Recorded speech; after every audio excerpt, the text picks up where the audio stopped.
చిన్నప్పటి నుండి మనందరికీ తెలిసిన మనం బలంగా నమ్మే ఒకే ఒక నిజం ఆంజనేయస్వామి ఆజన్మ బ్రహ్మచారి, స్త్రీ వ్యామోహం ఎరగనివాడు, రామభక్తిలో మునిగితేలే మహావిరాగి.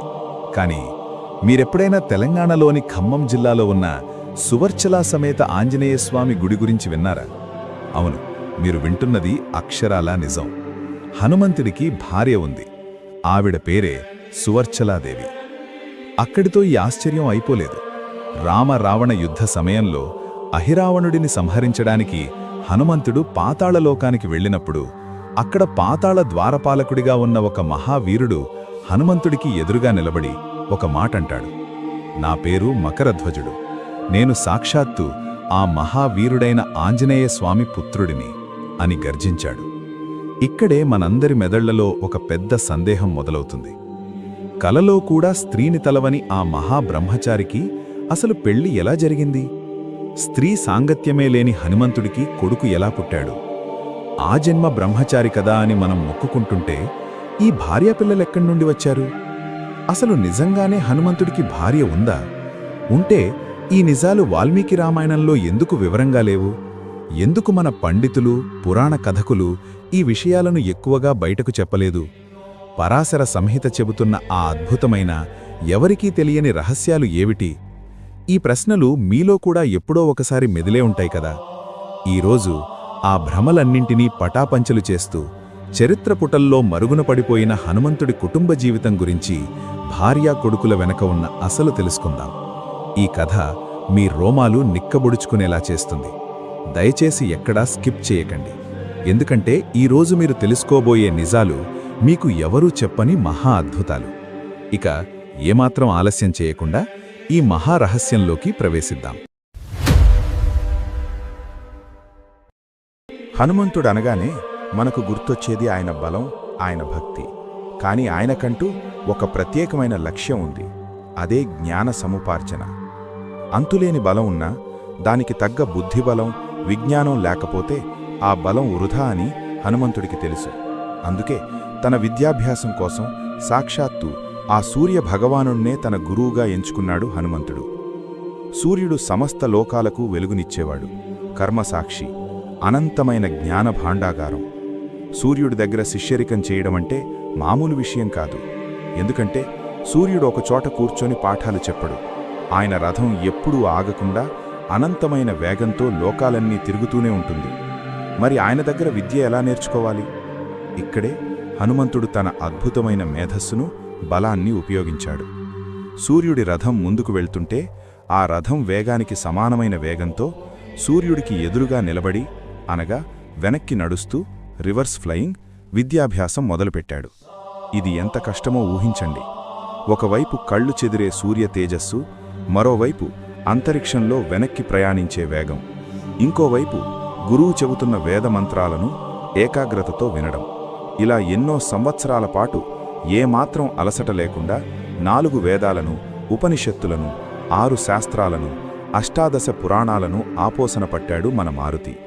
అయితే విద్య చివరి దశకు చేరుకుంది. హనుమంతుడు నేర్చుకోవాల్సినవి కేవలం 9 వ్యాకరణాలు, అనగా 9 రకాల అడ్వాన్స్డ్ గ్రామర్ మరియు తత్వశాస్త్రాలు మాత్రమే మిగిలాయి. ఈ 9 వ్యాకరణాలు నేర్చుకుంటేనే విద్యాభ్యాసం పరిపూర్ణమవుతుంది. ఒకరోజు హనుమంతుడు సూర్యభగవానుడికి నమస్కరించి, గురుదేవా, దయచేసి నాకా 9 వ్యాకరణాలను కూడా ఉపదేశించండి, నా విద్యాభ్యాసాన్ని సంపూర్ణం చెయ్యండి అని కోరాడు. అప్పుడు సూర్యభగవానుడు ఒక క్షణం మౌనంగా ఉండిపోయాడు. సూర్యుడి ముఖంలో ఒక ధర్మ సంకటం కనిపించింది. నాయనా హనుమా, నువ్వు నా ప్రాణ సమానుడైన శిష్యుడివి. అసాధ్యమనుకున్న ఎన్నో విద్యలను అవలీలగా నేర్చుకున్నావు. కాని ఈ 9 వ్యాకరణాలను నేను నీకు బోధించలేను అన్నాడు. హనుమంతుడికి ఏమీ అర్థం కాలేదు. ఎందుకు గురుదేవా? నాలో ఏమైనా లోపం ఉందా? నా భక్తిలో, నా శ్రద్ధలో ఏమైనా కొరతుందా అని అడిగాడు. అప్పుడు సూర్యుడు నవ్వి, నీలో ఎలాంటి లోపమూ లేదు నాయనా. కాని సృష్టి నియమాల ప్రకారం, వేదధర్మం ప్రకారం ఈ 9 వ్యాకరణాలను అభ్యసించడానికి ఒక కఠినమైన నియమం ఉంది. ఈ విద్యను కేవలం వివాహమైన గృహస్థులకు మాత్రమే, అనగా పెళ్లైన వారికి మాత్రమే ఉపదేశించాలి. బ్రహ్మచారులకు ఈ విద్యను బోధించడం శాస్త్ర విరుద్ధం.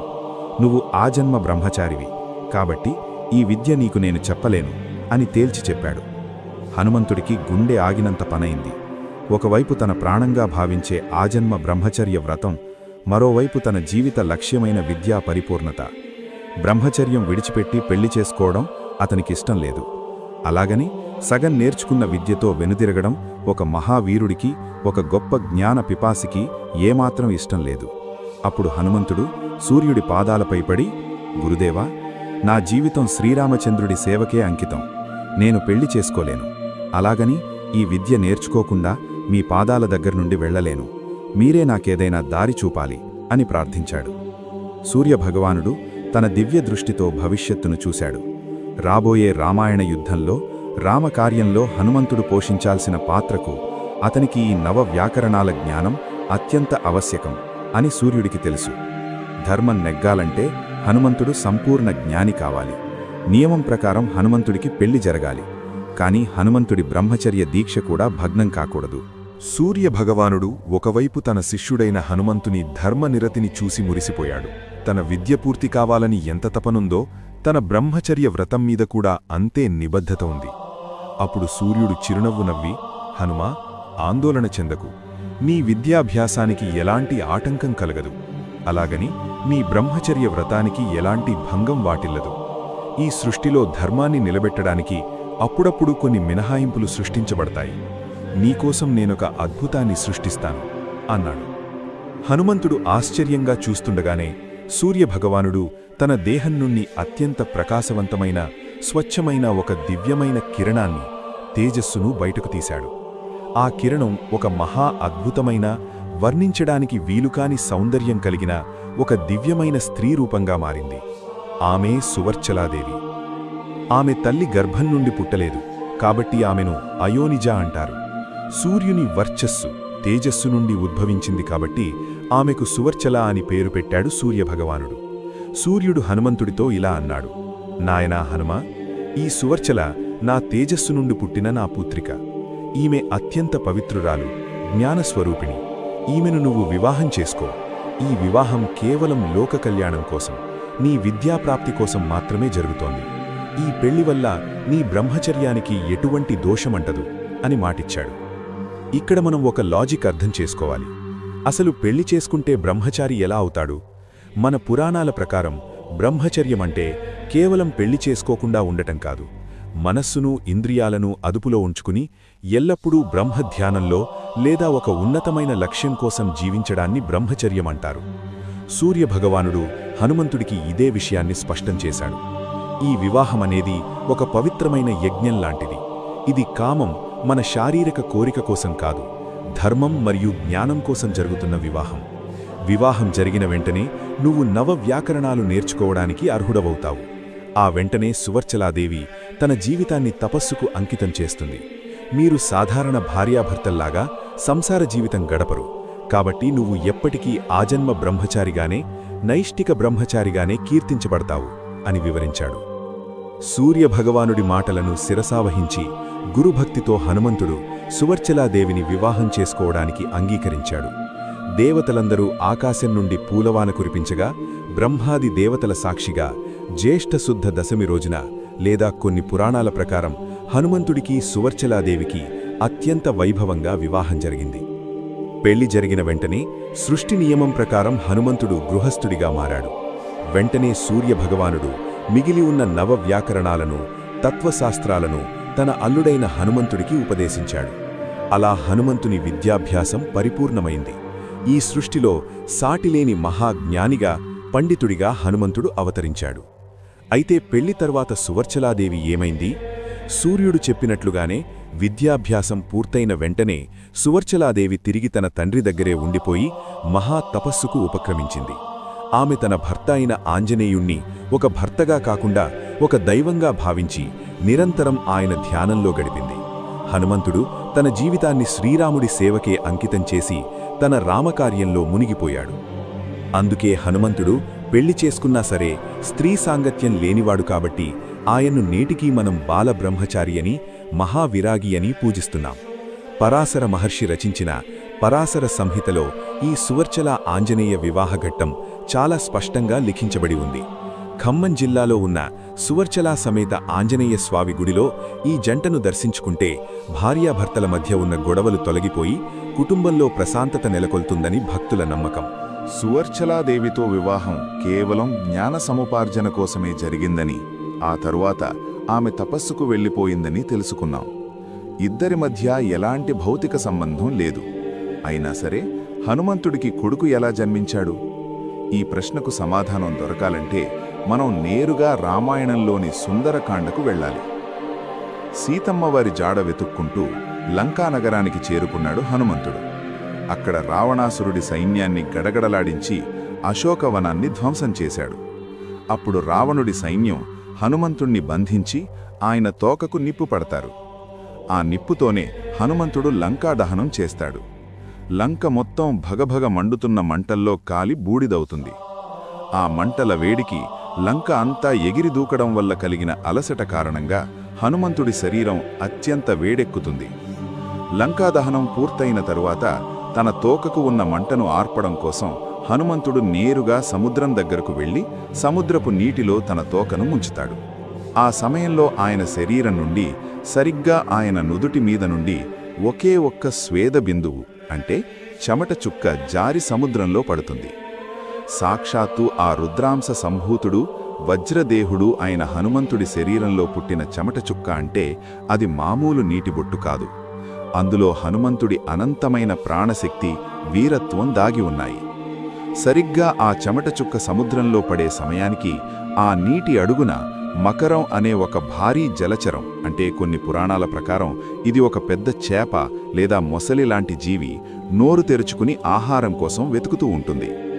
ఆకాశం నుండి జారిపడిన హనుమంతుడి స్వేదబిందువు నేరుగా వెళ్లి ఆ మకరం నోట్లో పడుతుంది. ఆ ఒక్క చెమట చుక్కలో ఉన్న దైవిక శక్తి కారణంగా ఆ మకరం గర్భం దాలుస్తుంది. కొంతకాలం తరువాత పాతాళలోకానికి రాజైన అహిరావణుడి భటులు సముద్రంలో చేపల వేటకు వెళతారు. వారి వలలో ఈ భారీ మకరం చిక్కుకుంటుంది. ఆ మకరాన్ని పాతాళలోకానికి తీసుకువెళ్లి దాని కడుపు చీల్చి చూడగా అందులో మహా తేజస్సుతో అద్భుతమైన వానర లక్షణాలతో ఉన్న ఒక పసిబాలుడు కనిపిస్తాడు. ఆ బాలుడికి అహిరావణుడు మకరధ్వజుడు అని నామకరణం చేస్తాడు. మకరధ్వజుడు పెరిగి పెద్దవాడవుతాడు. సాక్షాత్తు హనుమంతుడి అంశ అంటే చెమట చుక్క నుండి జన్మించాడు కాబట్టి మకరధ్వజుడిలో కూడా హనుమంతుడికి సమానమైన బలం, పరాక్రమం, శౌర్యం ఉంటాయి. అతని వీరత్వాన్ని చూసి ముచ్చటపడిన అహిరావణుడు మకరధ్వజుడికి పాతాళలోక ద్వారపాలకుడిగా అంటే చీఫ్ కమాండర్ ఆఫ్ గేట్స్గా బాధ్యతలు అప్పగిస్తాడు. ఇది మకరధ్వజుడి జనన రహస్యం. స్త్రీ పురుషుల కలయిక లేకుండానే కేవలం ఆ దైవికమైన స్వేదబిందువు వల్ల జన్మించాడు కాబట్టే హనుమంతుడి బ్రహ్మచర్యానికి ఎటువంటి మచ్చా రాలేదు. రామ-రావణ యుద్ధం భీకరంగా జరుగుతున్న సమయం. రావణాసురుడు తన సోదరుడైన అహిరావణుడి సహాయం అడుగుతాడు. మాయాజాలంలో దిట్టైన అహిరావణుడు అర్ధరాత్రి ఎవరికీ తెలియకుండా రామలక్ష్మణులను అపహరించి పాతాళలోకానికి తీసుకువెళ్తాడు. వారిని మహామాయాదేవికి బలి ఇవ్వడానికి సర్వం సిద్ధం చేస్తాడు. విభీషణుడి ద్వారా విషయం తెలుసుకున్న హనుమంతుడు రామలక్ష్మణులను కాపాడటం కోసం నేరుగా పాతాళలోకానికి బయలుదేరుతాడు. పాతాళలోక ద్వారం దగ్గరకు చేరుకోగానే హనుమంతుడికి ఎదురుగా ఒక మహావీరుడు దారికి అడ్డంగా నిలబడతాడు. అతనే మకరధ్వజుడు. హనుమంతుడు అతన్ని చూసి, "ఎవరు నువ్వు? నాకు దారి ఇవ్వు, నేను లోపలికి వెళ్ళాలి" అని గర్జిస్తాడు. అప్పుడు మకరధ్వజుడు నవ్వి, "నా పేరు మకరధ్వజుడు, పాతాళలోక ద్వారపాలకుడిని. నేను సాక్షాత్తు ఆ వాయుపుత్రుడు, శ్రీరామ భక్తుడైన ఆంజనేయ స్వామి పుత్రుడిని" అని గర్వంగా చెబుతాడు. ఆ మాట వినగానే హనుమంతుడికి కోపం కట్టలు తెంచుకుంటుంది. "ఏమిటి నీ ప్రేలాపన? నేను ఆజన్మ బ్రహ్మచారిని, స్త్రీ వ్యామోహం ఎరుగనివాడిని. అలాంటి నాకు కొడుకు పుట్టడమేమిటి? నిన్ను ఇప్పుడే వధించి నా బ్రహ్మచర్యం మీద పడ్డ మచ్చను తుడిపేస్తాను" అంటూ దాడికి సిద్ధమవుతాడు. అప్పుడు మకరధ్వజుడు ప్రశాంతంగా తన జనన వృత్తాంతాన్ని, మకరం నోట్లో చెమట జుక్కపడటం వివరిస్తాడు. తన దివ్య దృష్టితో మకరధ్వజుడు చెబుతున్నది నిజమే అని గ్రహించిన హనుమంతుడు ఒక్కసారిగా ఆశ్చర్యపోతాడు. తన రక్తం పంచుకు పుట్టిన బిడ్డను చూసి తండ్రిగా లోపల ఎంతో సంతోషిస్తాడు. కానీ తన కర్తవ్యం ముందు ఆ మమకారం చిన్నది. హనుమంతుడు తన కొడుకుతో ఇలా అంటాడు, "నాయనా, నువ్వు నా కొడుకువని తెలుసుకుని సంతోషిస్తున్నాను. కాని నువ్వు అహిరావణుడి సేవకుడివి. నీ ధర్మం ద్వారాలను కాపాడటం. నేను రామదాసుడిని, నా ధర్మం నా స్వామిని కాపాడుకోవడం, కాబట్టి ఇప్పుడు మన మధ్య యుద్ధం అనివార్యం. అలా తండ్రి కొడుకుల మధ్య మహాభీకరమైన యుద్ధం మొదలవుతుంది. మకరధ్వజుడి బలాన్ని, అతని యుద్ధ నైపుణ్యాన్ని చూసి హనుమంతుడు మురిసిపోతాడు. ఎన్నో రోజుల పాటు సాగిన ఆ యుద్ధంలో చివరకు హనుమంతుడు తన తోకతో మకరధ్వజుడిని బంధించి పక్కకు నెట్టి లోపలికి ప్రవేశిస్తాడు. లోపల ఉన్న అహిరావణుడిని సంహరించి రామలక్ష్మణులను సురక్షితంగా బయటకు తీసుకువస్తాడు. బయటకు వచ్చిన తర్వాత రాముడికి మకరధ్వజుడి గురించి, అతని జనన రహస్యం గురించి వివరిస్తాడు హనుమంతుడు. శ్రీరాముడు మకరధ్వజుడి పరాక్రమాన్ని, తండ్రి ఎదురైనా సరే తన విధి నిర్వహణలో అతను చూపించిన ధర్మనిరతిని మెచ్చుకుంటాడు. అహిరావణుడి మరణంతో ఖాళీ అయిన పాతాళలోక సింహాసనం మీద మకరధ్వజుడిని రాజుగా పట్టాభిషేకం చేస్తాడు శ్రీరామచంద్రుడు. చూశారు కదా, ఇది హనుమంతుడి పెళ్లి మరియు పుత్రుడి వెనక ఉన్న అసలు నిజం.